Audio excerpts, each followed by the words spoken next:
Hey there, Sharon Hornde-Ellstrom. Welcome to day 2653 of What's Up to Now. Today we're talking about finances, of course. All month long, we're focusing on finances for both Supersize Your Business and for the Be a Better You annual challenge. We're doing one thing every day this year to be a better version of ourselves. And this month, we're focusing on the life framework area of financial, right? We've got 9 different areas: physical, mental, emotional, spiritual, financial, relationships, contribution, confidence, and communication. Almost forgot communication. That's funny.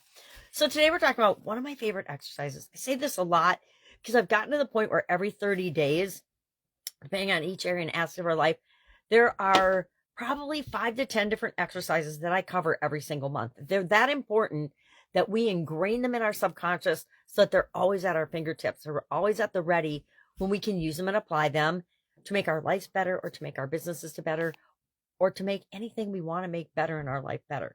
It always begins with self-awareness. And one of the fastest, easiest ways to become really self-aware as to why we're getting a result in our life that we consider a challenge or a problem is asking a series of 7 whys of that problem. We describe the problem in a question format. We say, well, why? And then we ask whatever the answer is that pops up. We ask why. And we do that 7 times, 7 layers deep, to get at our habitual patterns, to get at our subconscious limiting beliefs, to get at our conditioning or trauma or something that we've had. We want to get to the root cause of what's going on, so we take care of that and eliminate that once and for all. And we watch the ripple effect of that through our life and through our businesses and through our results and our experiences, because that isn't controlling us anymore. A lot of the things that cause us challenges in our life, we're not even aware of. So the first step is becoming aware of what they are and the root cause of what they are, not the symptoms of what they are. We can band-aid symptoms our entire life and not live the life that we want or have the results that we want, because we don't take care of those root cause traumas and things that happen to us that we don't even consciously remember anymore. So I shared a couple of examples of people in Supersize Your Business and a couple of examples of financial related questions to ask for our Be a Better You annual challenge. And I think there was one I didn't share, so I will run through that. I did not share. I did Sarah. David. I'll do David. David wants to go from over saving to actually spending money. He's got a great technical job. He's an executive. He makes a great income, but he is a money hoarder. He doesn't spend even on things that he needs to spend money on. So the question or the problem he asked was, I feel guilty spending money even on things that I need. Well, why? Why do you feel guilty spending money even on things that you need?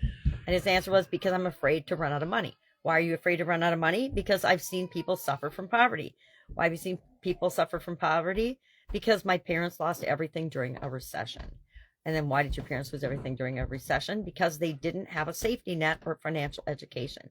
Why did they not have that? Because they were never taught how to manage money, and they therefore never taught me. And why were they never taught it? Because survival was prioritized over long-term planning. Why was it prioritized over long-term planning? Because generational trauma around money was passed down to me.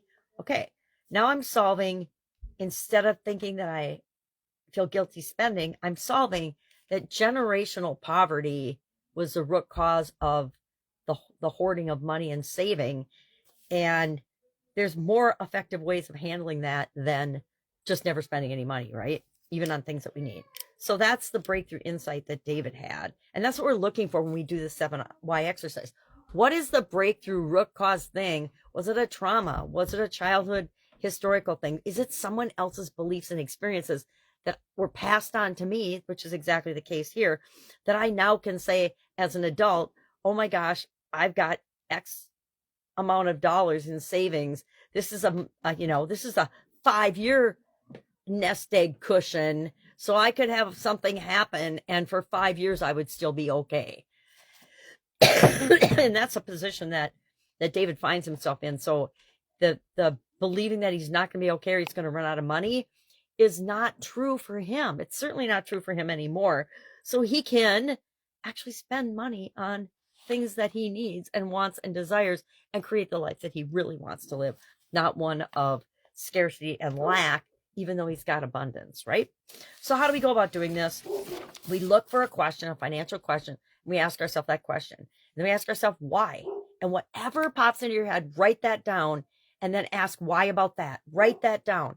And the faster you do it, actually, this happens in our mind faster than we can actually write it down. And that's why we have to pause and have a piece of paper at the ready to actually do this. That's why I have a form that we do this on. And I do it in my journal. Might be a better journal every month when we talk about, because we talk about, this is one of those tools we talk about every single month. Why?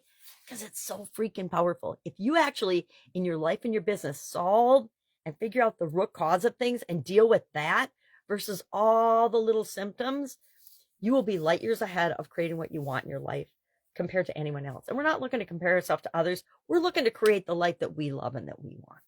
Any questions about this? Hit me up and ask. Otherwise, have an awesome day. I'm going to go cough and blow my nose because for some reason I got a cold. I know why. I have little baby granddaughters I hang out with. But if you need some help, just ask. Otherwise, plan an awesome week ahead, as I am going to, and I'll be with you tomorrow.